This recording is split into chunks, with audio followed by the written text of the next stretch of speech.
आपकी एक लाइक मुझे और बेहतरीन कंटेंट बनाने का हौसला देती है। आपके साथ और सपोर्ट का दिल से धन्यवाद। जब पुलिस उस अपार्टमेंट में पहुंची तो पहली नजर में ही साफ था, यह कोई साधारण मौत नहीं थी।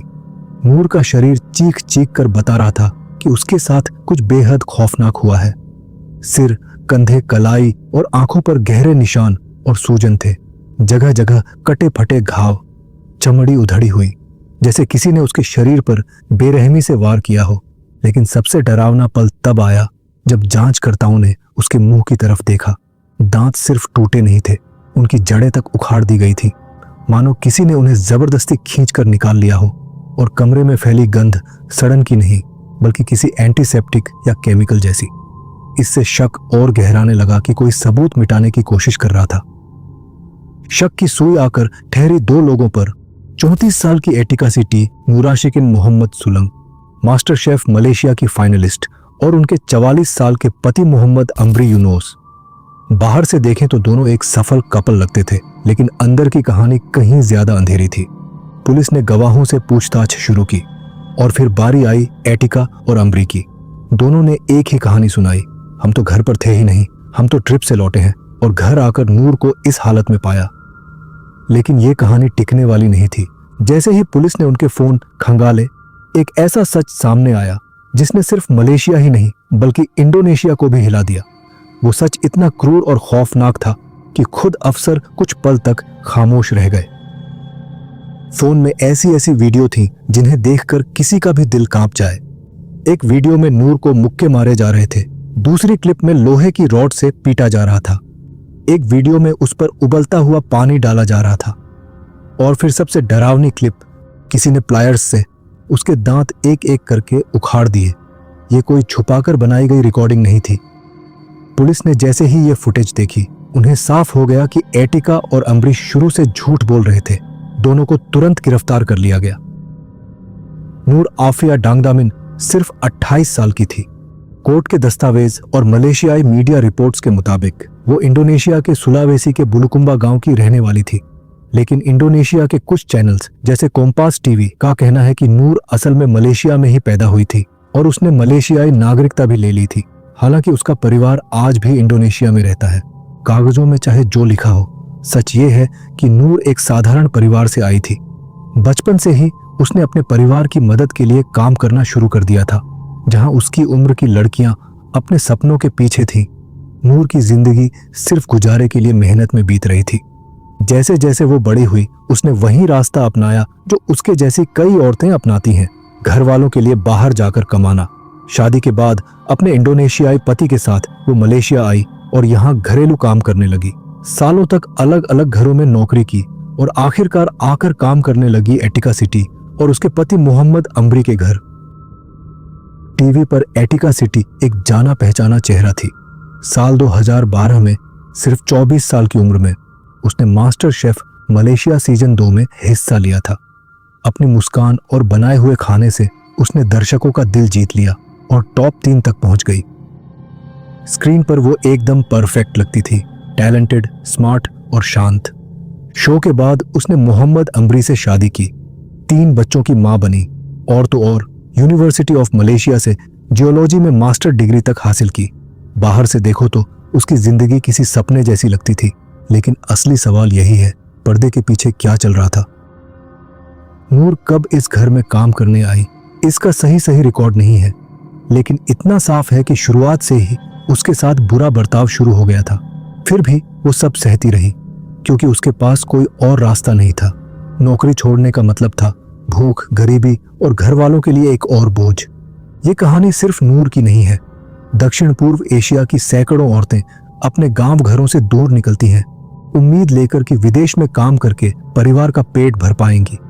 मर्द खेतों या फैक्ट्रियों में लग जाते हैं और औरतों के लिए बचता है घरेलू काम। लेकिन यही काम उन्हें सबसे कमजोर बना देता है, जहां मारपीट, शोषण और बदसलूकी आम है। नूर का केस कोई अकेला मामला नहीं है। अगर आप गहराई से देखें तो आपको दर्जनों नहीं, सैकड़ों ऐसी कहानियां मिलेंगी, और इनके पीछे अक्सर वे एजेंसियां होती हैं जो गैर कानूनी तरीके से मजदूरों को सीमा पार करवाकर बेच देती है, ऐसे घरों में जहां उन्हें इंसान नहीं बल्कि संपत्ति समझा जाता है। पोस्टमार्टम रिपोर्ट ने सच खोल दिया। नूर के शरीर पर जो चोटें मिली उन्होंने सब कुछ साफ कर दिया। कुछ घाव पुराने थे, मानो धीरे धीरे भर रहे हों, जबकि कुछ ताजा थे, जिससे यह साफ होता है कि उस पर अत्याचार हफ्तों नहीं महीनों तक चलता रहा। लेकिन जांचकर्ताओं का मानना है कि सबसे खतरनाक दौर 8 दिसंबर से 11 दिसंबर के बीच था, वही दिन जब उसकी जान चली गई। ये सिर्फ डांट या गुस्से में थप्पड़ मार देने की बात नहीं थी। एटिका और अम्बरी का जुल्म इससे कहीं आगे बढ़ चुका था। नूर उनके लिए नौकरानी नहीं थी, वो उनका खिलौना बन चुकी थी। जब भी उन्हें गुस्सा आता, जब भी वे बोर होते, उनका निशाना नूर होती। उसे बालों से घसीटना, जमीन पर पटकना, थप्पड़ पर थप्पड़ मारना और फिर उस पर हंसना। इतना ही नहीं, इन सबको कैमरे में रिकॉर्ड भी करना, जैसे ये कोई खेल हो जिसे बाद में बैठकर मजे से देखा जा सके। सबसे डरावने पल तो तब सामने आए जब जांच में उन तरीकों का खुलासा हुआ जिन्हें सुनकर भी रूह कांप जाए। नूर को जबरदस्ती नहलाया जाता, लेकिन पानी ठंडा नहीं, उबलता हुआ। वो दर्द, वो जलन, वो चीखें, उसके शरीर पर पड़े जलने के निशान आज भी गवाही देते हैं। और फिर आया वो हिस्सा जिसने कोर्टरूम में सबको सन्न कर दिया। कुआलालंपुर हॉस्पिटल की फॉरेंसिक डेंटिस्ट डॉक्टर नूर हयाती को नूर का मुंह जांचने की जिम्मेदारी दी गई। वहां जो सामने आया उसने दिल तोड़ दिया। उसके मसूड़े, होंठ और दांत, हर जगह चोट के निशान थे। कैसे कोई इंसान इतनी बेरहमी से किसी और इंसान के साथ ऐसा कर सकता है? जब नूर के मुंह की जांच शुरू की तो सामने आया नजारा किसी को भी हिला देने के लिए काफी था। होंठों और मसूड़ों पर गहरे जख्म थे, गालों की अंदरूनी परत पर भी चोटें साफ दिख रही थी। लेकिन सबसे खौफनाक सच उसके दांतों ने बयान किया। सामने के 6 दांत पूरी तरह टूट फूट चुके थे और जिस तरह से चोटें लगी थी वो किसी हादसे जैसी नहीं थी। ये चोटें न गिरने से थी, न किसी मुक्के से। यहाँ कहानी कुछ और थी, कुछ और ही ज्यादा डरावनी। फॉरेंसिक रिपोर्ट ने बताया कि ये दांत जबरदस्ती उखाड़े गए थे। दरारें सिर्फ ऊपर से नहीं थी, वे जड़ तक गई थी, हड्डी तक टूटी हुई थी, मसूड़े जबड़े से अलग हो चुके थे। और सबसे दर्दनाक बात यह थी, ये सब नूर की मौत से ठीक पहले हुआ था। कोई हीलिंग नहीं, कोई खून का जमना नहीं। साफ था कि जब ये हुआ नूर जिंदा थी। और फिर सामने आई वो वीडियो जिसने पूरे केस को बदल दिया। जांच के दौरान पुलिस को एक क्लिप मिली जिसे देखकर अनुभवी अफसरों ने भी नजरें फेर लीं। वीडियो में नूर का सिर किसी ने कसकर पकड़ा हुआ था।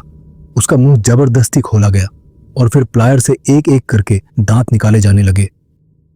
उस वीडियो में न कोई एनेस्थीसिया था, न दर्द कम करने की कोई कोशिश, सिर्फ नूर की तड़प और उनके पीछे गूंजती हंसी। ये फुटेज देखने के बाद कई जांच अधिकारियों को भी नजरें फेरनी पड़ी। ये महज हत्या नहीं थी, ये यातना थी, लंबे समय तक चलती, सोची समझी और कैमरे पर दर्ज की गई। नूर चीखती रही, कभी जलन से, कभी पिटाई से, कभी उन जख्मों से जो लगातार बढ़ते जा रहे थे। हर चोट पिछले दर्द पर चढ़ती गई। जब यह केस सामने आया, लोगों का कहना था कि वे पूरी रिपोर्ट तक पढ़ ही नहीं पाए। यहाँ तक कि डॉक्टर और फॉरेंसिक एक्सपर्ट्स जो रोज भयानक केसों से जूझते हैं, उन्होंने भी माना कि यह पीड़ा इंसान की कल्पना से परे थी। एक सीनियर डॉक्टर ने इसे 10 में से 10 कहा, मतलब ऐसा दर्द जिसे कोई अपने दुश्मन को भी न देना चाहे। आखिरकार वही दर्द उसकी मौत बन गया। नूर अफिया की जान एक भयानक इन्फेक्शन ने ले ली, नेक्रोटाइजिंग फास्सियाइटिस। ये इन्फेक्शन शरीर की त्वचा और ऊतक को भीतर से खा जाता है। इन्फेक्शन उसके खून में भी फैल गया, सेप्टिसीमिया, और धीरे धीरे उसके पूरे शरीर ने काम करना बंद कर दिया। ये इन्फेक्शन अचानक नहीं हुआ, ये जलते पानी से झुलसी त्वचा, खुले घाव और बिना इलाज के छोड़ी गई चोटों का नतीजा था। कंधों से लेकर हाथ, जांघ और टखनों तक उसके जख्म बोल रहे थे। लेकिन हैरानी की बात यह है कि उसकी मौत के बाद भी मामला खत्म नहीं हुआ। असली खौफ तो उसके बाद शुरू हुआ। मदद बुलाने की जगह उस कपल ने सारा सच छुपाने की कोशिश की। उन्होंने नूर के शरीर पर डिटॉल और दूसरे केमिकल डाल दिए, जैसे इससे बदबू छुप जाएगी, और फिर उसे वहीं छोड़ दिया। लेकिन मौत की गंध छुपती नहीं। धीरे धीरे बदबू बाहर आने लगी, पड़ोसियों तक पहुंच गई। जब शक उन पर आने लगा तो दोनों ने अगला खेल खेला। सीधे पुलिस स्टेशन पहुंच गए। चेहरों पर मासूमियत ओढ़कर बोले, हम बाहर से ट्रिप से लौटे हैं, घर आए तो अपनी मेड को मरा हुआ पाया। हम तो हैरान हैं, हमको भी इंसाफ चाहिए। सब कुछ अच्छे से प्लान किया हुआ लग रहा था, पर उन्होंने एक गलती की, क्योंकि जब भी किसी की अचानक मौत होती है, पुलिस सिर्फ पीड़ित की नहीं बल्कि उसके आसपास सबकी इन्वेस्टिगेशन करती है। और वहीं से मामला पलट गया। जैसे ही पुलिस ने इतिका और एम्ब्री से सवाल जवाब शुरू किए, उनका झूठ हिलने लगा। उनकी कहानी में टाइमलाइन गड़बड़ थी, उनके हाव भाव अजीब थे। जितना वो छुपाना चाहते थे उतना ही और शक गहराता गया। और फिर वो मिला जिसने उनके सारे नकाब उतार दिए। एविडेंस इतना डरावना कि देखकर खुद पुलिस अफसरों के भी होश उड़ गए। साफ हो गया कि नूर की मौत कोई हादसा नहीं थी, उसे खेल खेल में मनोरंजन की तरह टॉर्चर किया गया था। सिर्फ 3 दिन बाद 14 दिसंबर 2021 को पुलिस ने इतिका और एम्ब्री को गिरफ्तार कर लिया। बाहर की दुनिया में उनकी इमेज एक परफेक्ट कपल की थी, लेकिन असलियत में वो मुखौटा टूट चुका था। और सिर्फ 2 दिन बाद 16 दिसंबर को फोरेंसिक रिपोर्ट ने वो सब कंफर्म कर दिया जो पुलिस पहले ही वीडियोज में देख चुकी थी। ये कोई एक पल की हिंसा नहीं थी, बल्कि लगातार चलने वाला जुल्म था। एक मासूम औरत जो बस अपने परिवार के लिए काम करने मलेशिया आई थी, उसे हफ्तों तक भयानक यातनाएं दी गई। अब मामला इतना साफ था कि कोर्ट तक पहुंचना तय था। 29 दिसंबर 2021 को केस आधिकारिक तौर पर कोर्ट में गया।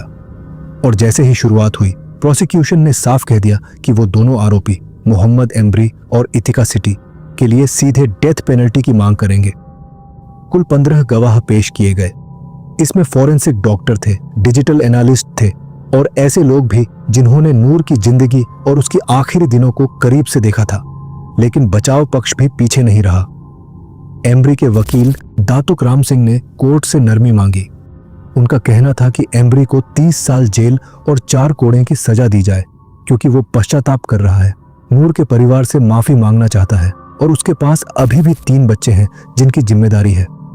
वहीं इतिका की तरफ से उसके वकील दातुक सेरी राखबीर सिंह ने एक अलग दलील दी। उन्होंने कहा कि इतिका का कोई क्रिमिनल रिकॉर्ड नहीं है, वो पहले से मानसिक इलाज ले रही थी, उसके 2 बच्चे ऑटिस्टिक ट्विंस हैं और सबसे बड़ी बात, उस वक्त वो अब भी ब्रेस्ट फीडिंग मां थी। और फिर आया वो फैसला जिसने सबको चौंका दिया। 26 अप्रैल 2022 को कोर्ट ऑफ अपील ने इतिका को बेल दे दी। सोचिए, एक तरफ अदालत में खौफनाक टॉर्चर और मर्डर के सबूत रखे जा चुके थे और दूसरी तरफ बेल पर बाहर आने की कोशिशें जारी थीं। हाई कोर्ट ने पहले इतिका की बेल रिजेक्ट कर दी थी, लेकिन उसकी लीगल टीम ने क्रिमिनल प्रोसीजर कोड की सेक्शन 388 का सहारा लिया। इस सेक्शन में कहा गया है कि अगर आरोपी महिला हो, नाबालिग हो या मानसिक शारीरिक बीमारी से जूझ रहा हो तो बेल दी जा सकती है। वकीलों ने दलील दी, इतिका एक ब्रेस्ट फीडिंग मां है और हैरानी की बात यह कि कोर्ट ने यह मान भी लिया। सिर्फ 30,000 रिंगिट की बेल और एक लोकल श्योरिटी के साथ इतिका जेल से बाहर आ गई, भले ही उस पर मर्डर का केस चल रहा था। लेकिन खेल यहीं खत्म नहीं हुआ। 20 अक्टूबर 2022 को एम्ब्री ने भी वही रास्ता अपनाया। हाई कोर्ट ने उसे भी बेल दे दी। 30,000 रिंगिट की बेल, 10,000 डिपॉजिट और 2 लोकल श्योरिटी। एक औरत बेरहमी से मारी गई, हफ्तों तक टॉर्चर झेलती रही और जिन पर यह इल्जाम था वो दोनों खुलेआम बेल पर बाहर घूम रहे थे। लोगों में गुस्सा फूट पड़ा। ये किस तरह का इंसाफ था? लेकिन राहत ज्यादा देर की नहीं थी। 17 नवंबर 2022 को इतिका और एम्ब्री दोनों को फिर से गिरफ्तार कर लिया गया। इस बार उन पर चार्ज लगाया गया सेक्शन 302 पीनल कोड के तहत, यानी मर्डर, और इसके साथ सेक्शन 34, जिसका मतलब है कि दोनों ने मिलकर एक प्लान के तहत नूर की जान ली। और इस बार बचने का कोई रास्ता नहीं था, क्योंकि डिजिटल एविडेंस ने सब कुछ साफ कर दिया। उनके फोन से निकले वीडियोज और फोटोज ने पूरी टाइमलाइन बना दी। बार बार होने वाला टॉर्चर, दोनों की एक्टिव इन्वॉल्वमेंट और ये कड़वा सच कि नूर की मौत किसी एक वार से नहीं बल्कि लगातार दिए गए दर्द से हुई थी। सवाल अब ये था, अदालत इस खौफनाक कहानी का अंत किस फैसले से करेगी? अदालत के सामने सवाल था, नूर की मौत महज एक हादसा थी या जानबूझकर दिया गया दर्द जो धीरे धीरे उसकी जिंदगी छीन गया? सेक्शन 380 साफ कहता है, अगर किसी को सोच समझकर ऐसा जख्म दिया जाए जिससे उसकी मौत हो जाए तो ये हत्या है। और नूर का केस उसी परिभाषा में फिट बैठता था। प्रोसिक्यूशन का कहना था कि इतनी बेरहमी का जवाब सिर्फ सबसे बड़ी सजा ही हो सकता है, भले ही 2023 में मलेशिया ने मौत की सजा देना बंद कर दिया था, लेकिन अदालत चाहे तो अब भी इसे सुना सकती थी। लेकिन इसी दौरान कोर्टरूम में एक और ड्रामा चल रहा था। इथिका और एम्ब्री, जो 2024 तक तलाकशुदा हो चुके थे, अब एक दूसरे पर आरोप लगा रहे थे। लेकिन मोबाइल से निकले वीडियोज और तस्वीरें कुछ और ही बोल रही थी। दोनों शामिल थे और कई बार खामोशी भी अपराध में साझेदारी बन जाती है। आखिरकार सेक्शन 302 के तहत दोनों को मर्डर का आरोपी ठहराया गया। अब सबकी नजर सिर्फ एक सवाल पर टिकी थी, सजा क्या होगी, मौत या उम्र कैद। 20 जून 2025, तारीख जिसने इस कहानी को हमेशा के लिए बदल दिया। हाई कोर्ट के जज डॉक्टर लिम हॉक लेंग ने अपना फैसला सुनाया। इथिका सिटी और मोहम्मद एम्ब्री दोनों को नूर आफिया डांगडामिन की हत्या का दोषी पाया गया। कभी आपने सोचा है कि किसी इंसान की हद कहां तक टूट सकती है? कोर्टरूम में सन्नाटा था। एक समय की टीवी की पसंदीदा चेहरा, जो कभी लोगों का प्यार जीतती थी, अब बिल्कुल शांत बैठी थी। जज ने फैसला सुनाया। दोनों को 34 साल की सजा और एम्ब्री को साथ में 12 कोड़ें भी मिली और इथिका, उसे कानूनी तौर पर कोड़े से छूट मिली, क्योंकि मलेशिया के कानून में महिलाओं पर शारीरिक सजा मना है। इथिका सिर झुकाकर बैठी थी। शर्म और डर से उसके हाथों के पीछे उसका चेहरा लगभग छुप गया था। वकीलों ने रहम की दलील दी। उनकी आवाज कांप रही थी, लेकिन जज ने एकदम ठोस फैसला सुनाया। सबूत और फोरेंसिक रिपोर्ट ने दिखा दिया कि क्रूरता कितनी व्यवस्थित और लंबे समय तक चली थी। इसमें किसी भी तरह की माफी की गुंजाइश नहीं थी। खबर फैलते ही पूरे मलेशिया में और यहां तक कि इसके बाहर भी गुस्से की लहर दौड़ गई। लोग दंग रह गए, क्योंकि अपराध जितना भयानक था उतना ही चौंकाने वाला था अपराधी का चेहरा। वह औरत जिसे टीवी पर देखा जाता था, जिसकी मुस्कान और शांत स्वभाव लोगों को भाती थी, क्या सच में वही इतनी क्रूरता कर सकती थी? इस केस ने एक बड़ा सच उजागर किया। कितनी कमजोर है सुरक्षा व्यवस्था, खासकर घरेलू कामगारों के लिए। माइग्रेंट महिलाएं जो घरों में काम करती हैं, अक्सर पूरी तरह नजरअंदाज रह जाती है। नूर की मौत कोई अकेली घटना नहीं थी और दुख की बात यह है कि शायद ये आखिरी भी नहीं होगी। इस केस के फैसले के हफ्तों बाद कई लेबर और मानव अधिकार संगठन सामने आए और एकजुट होकर बदलाव की मांग उठाई। नूर की हत्या सिर्फ एक अकेली घटना नहीं थी। उन्होंने इसे एक डरावने लेकिन अक्सर दोहराए जाने वाले पैटर्न का हिस्सा बताया। ऐसा पैटर्न जिसे मलेशिया में घरेलू कामगार सालों से झेल रहे हैं। और उन्होंने याद दिलाया कि नूर पहली नहीं थी। ऐसे कई नाम हैं जिनके साथ वही भयानक दर्द हुआ, लेकिन जिनकी कहानियां लंबे समय तक अनसुनी रही। उनकी जिंदगी अब सिर्फ उस हिंसा की वजह से याद की जाती है जो उन्हें झेलनी पड़ी और जिसे नजरअंदाज कर दिया गया। सवाल यही है, कितनी और नूर अभी भी अनसुनी है? कितनी और कहानियां वहीं किसी घर के पीछे चुपचाप दर्द झेल रही हैं? ये बात तो साफ है कि बिना मजबूत कानून के ये अत्याचार कभी खत्म नहीं होंगे। शायद कैमरे के सामने नहीं, शायद न्यूज में नहीं, लेकिन वहीं घरों के अंदर, जिनकी देखभाल करने के लिए ये महिलाएं दिन रात मेहनत करती हैं। एक लड़की बस अपने परिवार के लिए अच्छा भविष्य चाहती थी। उसकी जिंदगी खत्म करने के लिए एक को 34 साल की जेल मिली और दूसरे को जेल के साथ 12 कोड़े। इथिका कोड़े से बच गई क्योंकि वो औरत थी। लेकिन सवाल यही है, क्या यही सच में न्याय है? इस केस के बारे में आप क्या सोचते हैं? नीचे कमेंट में जरूर बताइए। तो आज की कहानी बस यहीं तक। मैं फिर आऊंगा एक नई कहानी लेकर। तब तक के लिए अपना ख्याल रखें। नमस्कार।